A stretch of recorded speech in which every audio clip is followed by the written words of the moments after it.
ប្រៀបសន្តិភាពនិងដឹកនាំក្បួនដង្ហែព្រឹត្តិការណ៍តុក្កតាយក្សឆ្នាំ2026ក្នុងក្រុងសៀមរាបដែលរំពឹងថានឹងទាក់ទាញអ្នកទស្សនារហូតដល់20,000 នាក់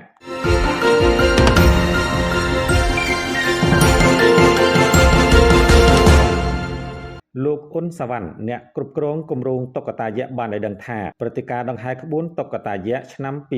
2026ដែលជាគម្រោងសិល្បៈសហគមន៍កុមារធំបំផុតរបស់កម្ពុជានៅក្រុងសៀមរាបដែលនឹងរៀបចំធ្វើឡើងនៅថ្ងៃទី21ខែកុម្ភៈឆ្នាំ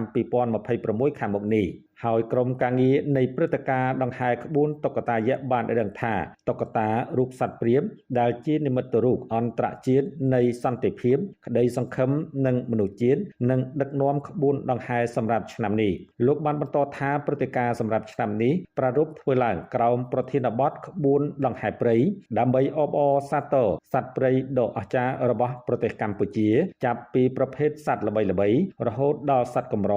និងសត្វជិតផុតពូជលោកបានបន្ថែមថាសត្វព្រាបតំណាងឲ្យសន្តិភាពដោយសារតែប្រទេសយើងទើបតែមានសង្គ្រាមឈ្លានពានពីប្រទេសជិតខាងយើងយកសត្វព្រាបមកបង្ហាញថាយើងត្រូវការសន្តិភាពមិនត្រូវការសង្គ្រាមនោះឡើយតាមរយៈសេចក្តីប្រកាសព័ត៌មានរបស់ក្រុមការងារតុក្កតាយក្សបានឲ្យដឹងថាតាមរយៈតុក្កតាយក្សវាបានបំផុសគំនិតដល់កុមារអាចស្វែងយល់ពីការស្រមើស្រមៃភាពច្នៃប្រឌិតនិងការទទួលខុសត្រូវរួមចំពោះពិភពធម្មជាតិសេចក្តីប្រកាសព័ត៌មានដដែលបានបន្តថាបន្ទាប់ពីក្បួនដង្ហែតុក្កតាយក្សបានបញ្ចប់រូបតុក្កតាយក្សនឹងត្រូវបានដាក់តាំងបង្ហាញនៅក្នុងសួនច្បារក្បែរព្រះរាជដំណាក់ហើយបន្តដាក់តាំងបង្ហាញនៅទីតាំងរបស់ម្ចាស់ឧបត្ថម្ភជុំវិញទីក្រុងនិងនៅមន្ទីរពេទ្យកុមារក្នុងស្រុកដែលអនុញ្ញាតឲ្យសហគមន៍បន្តរីករាយជាមួយតុក្កតាយក្សនិងពង្រីកផលចំណាប់អារម្មណ៍នៃគម្រោង